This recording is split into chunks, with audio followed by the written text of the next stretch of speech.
Well, the end of the year is fast approaching, and from what I've observed, most movie-minded people are currently thinking about Wicked, or Conclave, or what's going to be nominated at the Oscars next year. But not me. I don't have time for that tripe. You know what's taking up my mental real estate? Television Christmas movies that are obviously thinly veiled real-person fanfiction about Taylor Swift and Travis Kelce. That's right, this year our two holiday romance juggernauts, Hallmark and Lifetime, have given us not one but two holiday romances ostensibly inspired by the real-life it couple of pop star Taylor Swift and Kansas City Chiefs player Travis Kelce. These two got together around September of 2023, and ever since, their relationship has been a source of major media attention. Generally, any relationship of Swift's tends to attract a lot of attention, but this one seems uniquely popular, not only because it represents a crossover between two of America's largest fan bases, Swifties and football people, but also because many seem to see it as this kind of classic American dream kind of romance. You know, pop star and football player. It's very archetypical, dare I say, very Wattpad. And I can't help but notice it's also kind of rom-com-esque. These are two people who come from pretty different worlds coming together, with the potential for a lot of dramatic obstacles, but also a lot of fantastical heights, because they're rich and famous and get to do cool stuff all the time. So with that in mind, maybe it's no surprise that Hallmark and Lifetime immediately jumped on this as a source of Christmas movie fodder. Hallmark announced this past June that they would be releasing a Christmas movie in collaboration with the Kansas City Chiefs, called Holiday Touchdown, a Chiefs love story. Now, although the synopsis given in this press release didn't sound like it was particularly inspired by the Travis-Taylor relationship, many observers were quick to make connections anyway. First and foremost, the movie does have love story in the title, like the Taylor Swift song. I think that one's a little tenuous myself, but to be fair, being a Swiftie is kind of all about deciphering extremely cryptic and even tenuous connections and Easter eggs, so what do I know? More conspicuously, the chief brand officer of Hallmark released a statement about the movie around the same time, mentioning the special alchemy between Hallmark and the Chiefs. No doubt a reference to Taylor Swift's Travis-inspired song, The Alchemy. On top of all that, it was eventually announced that Holiday Touchdown would feature none other than Donna Kelce, Travis Kelce's mother, in a small role. So at this point, fans were pretty sure this was a Tavis-adjacent movie in some form. It really isn't, in my opinion, but more on that in a little bit. The other Tavis movie of 2024 comes to us from our old friend Lifetime, and this one is much more blatantly inspired by the relationship itself. Christmas in the Spotlight may not have the official ties to the Chiefs that Holiday Touchdown does, but it explicitly follows a blonde pop star falling in love with a himbo football player. And if the first film had one or two maybe Taylor references in its adjacent press releases, this one is actually peppered with them throughout the film itself. Uncle Gonzo can't come to the phone right now. He's dead. I have now watched both of these movies, and I have strong opinions about both of them. I'd like to give you not only my reviews of both films, but also my reviews of how Taylor-heavy they are, how good they are at being Travis-Taylor movies. I have to preface all of this by saying that I am something of a Swiftie myself. For the record, I wouldn't say I'm the biggest fan in the world. I'm not one of those people who knows every last detail of Taylor's lore, or follows every single merch drop and announcement, or decodes every aforementioned cryptic Easter egg. I'm not terribly invested in her relationships. I find it mildly interesting to know which songs are about whom, but I don't really seek out much information beyond that. Honestly, much of what I know about the Taylor-Travis relationship I learned for this video. I'm also not completely uncritical of Taylor Swift. Like, Taylor, if you're watching, I would love it if we could try to reduce that carbon footprint, bestie. But I do love her music, and she was my top artist of 2024, and I did go to Eras twice. So if any Swifties have clicked on this video, just know that I am on your side. I'm not here to make fun of Taylor Swift, and I'm certainly not here to make fun of anyone for being into this stuff. Although, like I said, I'm not the most knowledgeable Swiftie on Earth, so if there are any Easter eggs in either of these movies that you think I missed, do let me know in the comments. It'll boost my engagement, and it'll make you feel smart. On the flip side of that, I am not a football fan. I have nothing against football fans, but that's not me. Never has been. Someone turns on football, my eyes glaze over. Someone tries to explain the rules of football to me, my eyes glaze over. I'm just establishing this because both of these movies feature football prominently, so if there are any football Easter eggs in either of these that you think I missed, again, you can let me know in the comments. But without further ado, let's get into it. I want to start with Holiday Touchdown, A Chief's Love Story. This is Hallmark's entry, and I have to be honest with you, I didn't love it. Hallmark movies in general can be hit or miss for me. I love a low-budget, silly Christmas movie, but I tend to like the ones that you can kind of laugh with or at. I like the campy ones, the ones with zany premises, and in my experience, modern Hallmark is a little too polished to really deliver a lot of the time. They've ironed out their formula to such an extent that their movies nowadays feel a lot like their brand as a whole: glossy, commercial, and safe, meant to be as broad and palatable as possible. And I think Holiday Touchdown is a perfect example of that. This movie is so inoffensive, so afraid to take risks of any kind, that it is one of the most boring things I've ever seen. And perhaps more importantly in this context, it doesn't have a thing to do with Taylor Swift. Holiday Touchdown follows Alana, a Kansas City Chiefs superfan from a Kansas City Chiefs superfan family, who meets Derek, the Chiefs director of fan engagement, and gradually falls in bland love with him while vying for the title of Chiefs Fan of the Year. Alana is played by Hunter King, sister of actress Joey King, which I found unreasonably distracting. She looks and sounds so much like Joey King, and I'm not even much of a Joey King fan, but I have seen the movie The Kissing Booth probably more times than I've seen any other movie, and therefore I just couldn't stop thinking about The Kissing Booth the whole time. For my entire life, whenever someone asks me to describe my family, I tell them, we're what happens when you mix Christmas, fate, and football. But for as long as I can remember, Lee and I have absolutely loved to dance. I guess, in a very roundabout way, you could consider this casting itself a Taylor Swift reference, since a young Joey King starred in Swift's Mean music video, but that's another one that feels like a bit of a stretch. The love interest, Derek, is played by Tyler Hines, who has been in a lot of these types of movies. Maybe he shines in other stuff, but unfortunately in this movie specifically, I thought he was a bit of a charisma vacuum. So, both of your families own businesses on the same street. It's crazy, right? Wow. I'm sure it's largely just the sanitized, bland writing of this character and relationship, but in my opinion, there's not a shred of chemistry in this thing. Probably the most engaging thing the movie has going for it is the premise of Alana's Chiefs-obsessed family. Her two sets of grandparents met by chance at a Christmas Day Chiefs game, and the families were inseparable after that, eventually leading to Alana's parents getting married and Alana's birth. Ed Begley Jr. plays one of her grandfathers. He's definitely the most famous actor in the movie. It's mildly sweet to see the backstory of how her family met through their love of the Chiefs. It's probably more meaningful if you're a Chiefs fan, I'll concede that. But honestly, most of the movie is just boring conversations between hopelessly boring characters. My parents are in the hotel industry, so I kind of lived all over Europe. Oh, how worldly.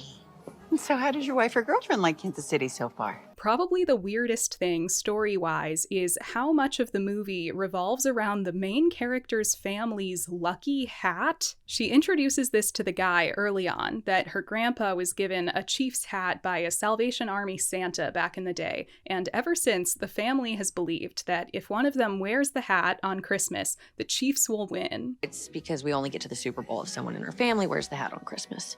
Oh, okay, I see. Do you not believe me? The family, and especially Alana, take this superstition extremely seriously, to the extent that when Derek expresses doubt, the entire family, who up to this point have been enamored with Derek, immediately completely turn on him. Thank you again for your help. Here, this is for you. They even give him the gross Christmas loaf that their acquaintance made for them, which is the subject of a running gag about how much everyone hates her Christmas loaf. We told Carol we liked it once, just to be nice. 30 years ago. You're about to see another one of our yearly traditions, and this one is called Dodge the Loaf. Hot cocoa by the fire with warm Christmas loaf. It's supposed to be warmed up. Of course. How else are the peppermints supposed to melt? They keep bringing it up. You can tell they thought this Christmas loaf joke was just the bee's knees. But they completely turn on Derek for not believing in the lucky hat. And when he shows back up the next day and reveals that he's the director of fan engagement who will be considering them for the Fan of the Year award, Alana continues being extremely hostile to him for the grave crime of not unquestioningly believing in her family's lucky hat superstition. And you are somehow in charge of picking Fan of the Year. Not just me, there's a whole department. Oh, great. Send one of them. She goes home and she's like, man, I regret letting my emotions over that lucky hat get the best of me, potentially costing us Fan of the Year. And then she's like, this is why I stopped dating. This feeling is why I stopped trying. Honestly, I'd rather just focus on the shop. I'm so sorry, but if a guy expressing the least bit of skepticism about your family's superstition that the Kansas City Chiefs can only win the Super Bowl if one of you is wearing your lucky hat is enough of a deal breaker for you to turn on him and start being extremely rude, maybe you're the problem. They make up soon after this, and you kind of think that's the end of the lucky hat drama, but no. Late in the movie, she's at a Fan of the Year event, and the lucky hat goes missing. She and the guy look for it, but they're not getting anywhere, and finally he expresses, once again, mildly, that maybe the lucky hat isn't that big of a deal, and she basically breaks up with him. What we have is real. This isn't some imaginary, silly hat. Sorry. A silly? No, I didn't mean Just to a say that. silly hat. The entire conflict of this movie, the only conflict of this movie, is that the guy doesn't believe hard enough in the girl's lucky hat superstition. Don't you understand? Look, if everything with that hat was a coincidence, then that means that everything else in life is just a coincidence. She's talking about the hat like it's her religion. This is an absolute fundamental deal breaker for her. Even her family is not as invested in this hat as she is. I believed that the hat was real. It is. To us. That's all that matters. She has this line at one point.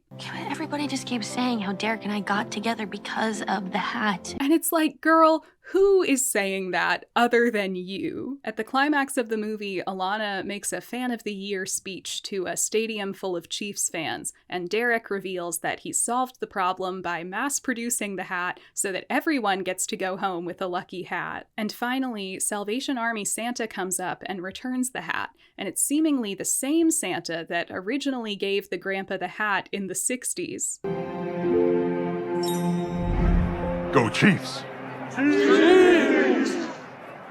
Go Chiefs! I love how this implies that A, that Santa was the real Santa, and B, Santa stole her family's hat. I have a controversial proposition. This movie should have been called The Christmas Hat. Lucky Christmas Hat. A Lucky Hat Christmas. It would have been much more accurate than Holiday Touchdown. This movie barely involves football at all. It involves football fandom, but there's really no football in the story. It's about a fan of the Chiefs and a guy that works a boring corporate job for the Chiefs. I thought this one was nearly unwatchably boring, but getting angry at the hat thing did help me push through that final act. You've probably noticed that none of this sounds particularly Taylor Travis related, and you'd be right about that. But what's Donna Kelce's role in all this? She plays an employee at Alana's grandparents' barbecue restaurant, and she does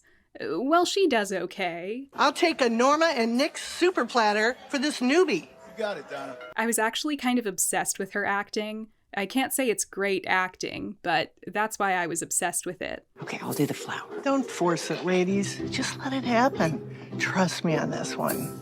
So that right there is the movie's most explicit Tavis reference, if you can call it that. It seems to imply that Donna Kelce's character is some sort of supernatural, universe-hopping version of the real-life Donna Kelce, who is still the mother of Travis Kelce, but also works in this fictional barbecue restaurant. As for other references in the movie, as Hunter King pointed out in an interview, the male love interest's surname is Taylor, but that one feels a little low effort to me. I'm not sure they even say his full name out loud in the movie. There was a little moment I noticed in this opening montage about Alana's family history where it says Christmas of 1989 was when her parents got together. They also communicate this through a Polaroid, which would be very on brand for Taylor Swift's 1989. But as far as I can tell, that's about it for potential Taylor-Travis references. Ultimately, Holiday Touchdown has practically nothing to do with any of that, and my most scathing takeaway from all this is that the movie and its surrounding marketing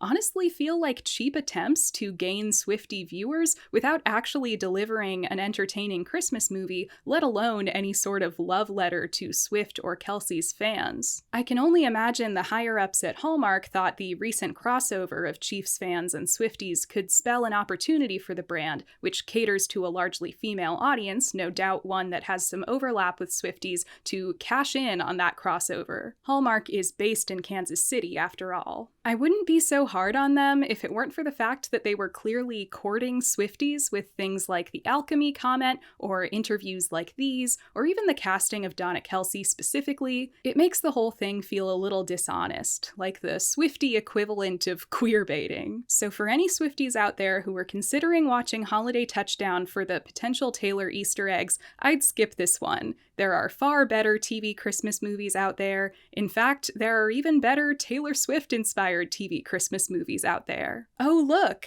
It's Christmas in the Spotlight. Christmas in the Spotlight, my beloved. This is Lifetime's foray into the Tavis Christmas movie genre, and I can't believe I'm saying this, but it's actually kind of good. As you already know if you're a regular viewer of my channel, I've seen a great many Lifetime movies. I'm kind of a connoisseur. And I would say this is an above-average Lifetime movie in terms of script, production value, and even casting. Like I said, this one is much more directly inspired by the Taylor-Travis relationship. In Christmas in the Spotlight, pop star Bowen Sykes meets famous football player Drew Gonville after one of her shows, and the two start a tentative secret relationship. Once public, they struggle to handle the media scrutiny involved with their romance. So yes, this is essentially a Taylor Swift-Travis Kelce fanfiction with the serial numbers filed off, and also, it kind of rules. I think the Wattpad of it all is part of why I like it. It's just a good, classic setup for a romance. Like I mentioned before, the real-life Taylor-Travis relationship kind of has all this built-in intrigue, and I think this movie does a good job of expanding on the parts of it that will yield the most drama. The secret relationship shenanigans, the pressure from the public, Drew angstily worrying that people think he's just a dumb jock next to Bowen. It has rather impressive production value for a Lifetime movie.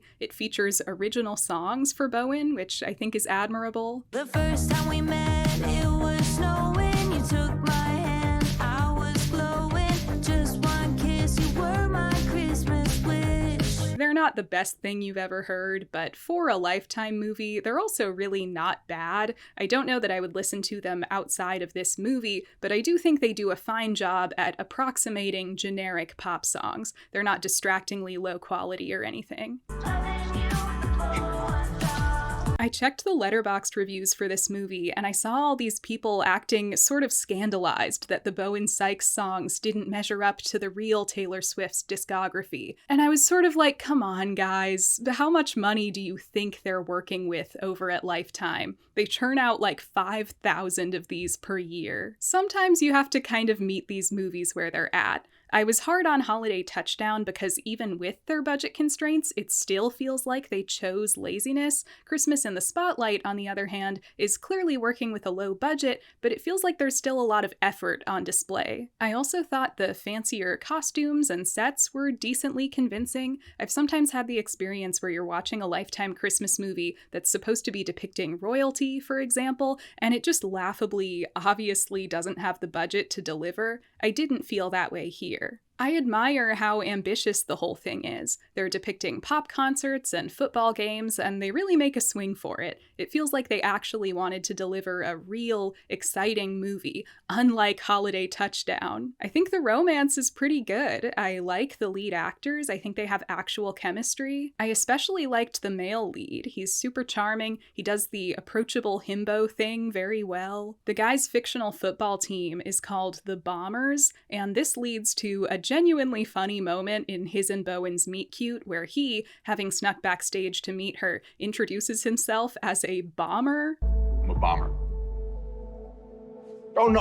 I don't mean I have a bomb. And I mean, if we're talking romance, the last movie took until past the halfway point for the characters to kiss. In this one, they're kissing at the 25-minute mark, baby. Like I said, Hallmark seems really dead set on being inoffensive, chaste, family-friendly, although I can't imagine kids would be particularly interested in their movies. But I guess they're supposed to be like movies you can watch with grandma. But Lifetime is clearly much less inhibited by this. Maybe because their usual fare is more edgy. Outside of the holiday season, they're known for their thrillers, which are usually only TV-14 at most, but still deal with darker themes and dabble in sexual content. So it's not like Christmas in the Spotlight is a hugely racy movie, but after watching Holiday Touchdown, it was kind of nice to see a Christmas romance that wasn't afraid of at least hinting at some sensuality. It honestly makes it feel like a more legitimate romance movie for grown-ups. You know, the guy gets shirtless in this one. That counts for something. Overall, I thought it was a pretty strong Lifetime movie, even outside of all the Taylor Travis stuff. The only time the story started to feel a little tired to me was when they do one of those contrived third-act conflict things where Bowen says something that sounds really incriminating out of context,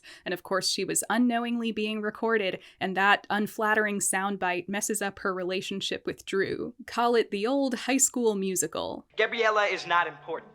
I'll forget about her. I'll forget the audition, and we'll go out and get that championship. Anyone who's seen a movie, especially formulaic TV movies like this, will know as soon as she starts sarcastically bad-mouthing Drew that that's gonna come back to bite her. What is this, some kind of big PR stunt? Yes, that's it, exactly. I'm just pretending to be with some big dumb jock. Bowen Sykes admits that she was just using him as a publicity stunt. It's just one of those cliches that always feels a little unsatisfying because in real life, these two people could probably just talk it out. I found it kind of hard to believe that no one would wonder if she was being sarcastic in this moment. I'm just pretending to be in love with this big dumb jock so that the football fans will buy my albums and I'll get asked to play at the big game. Like, I know the media might run with something like this, but you'd think a loved one like Drew might be able to read into her tone here and get that she's not literally, sincerely saying this. It's all just an excuse to get them to break up briefly and have a low point to come back from, but it might have felt a little more real to just expand on this little argument they have and make that the catalyst of the breakup instead of adding the contrived soundbite thing. But it ends on a high note, I would say. Bowen sings her emotional Christmas song she's written about Drew at a benefit concert. Drew surprises her, a la kissing booth prom scene. Sorry. And for Christmas, Drew gifts her the final piece of a puzzle they did together on one of their first dates. One of Bowen's things is that she's really into puzzles. So what does bring you joy? Puzzles bring me joy. I actually don't know if that's a real-life Taylor Swift thing or not one that I know of. But speaking of which, the Taylor and Travis references in this movie, there are many. This movie was clearly written by a Swiftie. There's like 15 college courses dedicated to her career and her impact on society and culture. Plus, she's given millions of dollars to charity, and she's an activist for women in the LGBTQ community. Irene over here included many Easter eggs, even some pretty deep cuts. First off, the characters are obviously inspired by Taylor Swift and Travis Kelce. Bowen is described as one of the world's most famous pop stars. Most of you are going to know this next person as the most famous pop star in the world. She's blonde, she often rocks a red lip and a cat eye, her concerts and music videos involve a lot of colorful, glittery outfits. It comes up a couple times that she's known for having a string of romances. The only thing I know about Bowen is that she's had a bunch of boyfriends and wrote songs about them. And her friend even says at one point that she's dated pretentious actors and indie rockers. Like those pretentious actors and indie rockers that have broken your heart for the last 15 years. When she meets Drew, she's just coming off of a bad breakup with an actor. You're still mad at me? I told you, Sophia meant nothing to me.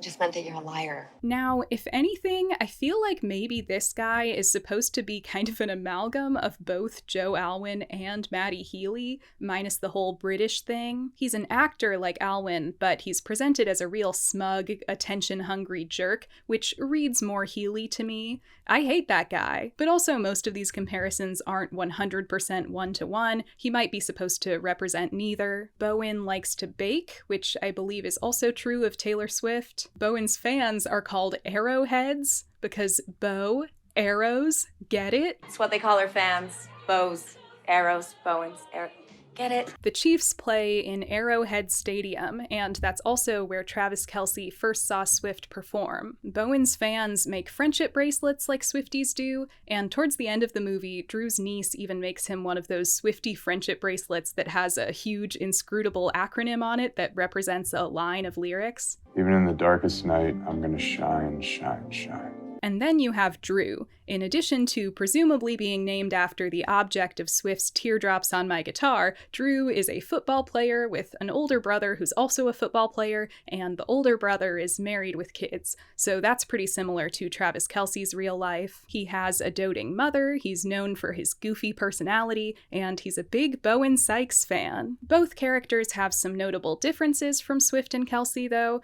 Bowen got famous on a singing reality show, which is a fun change. Do you remember the first time that we met? It was right after you won American Songbird. Her dad died of cancer, and she has a bad relationship with her mom because she was a stage mother when Bowen was a kid. So all of those things are pretty different from Swift's real life, as far as I know. I think these are smart choices on the part of the writer because they're differences that actively make the story and characters more interesting. I will say, I do think it was a major missed opportunity not to include the real-life detail of Swift being raised on a Christmas tree farm, because that's by far the most Hallmark thing about her. But Bowen is also specifically recording a Christmas album in this movie, which makes sense for the Christmas movie of it all, but in real life, Swift has only ever released one Christmas EP, and that was back in 2007. I see Christmas Tree Farm, but she wasn't a whole album. For Drew's part, he obviously plays for a fictional team, not the Chiefs,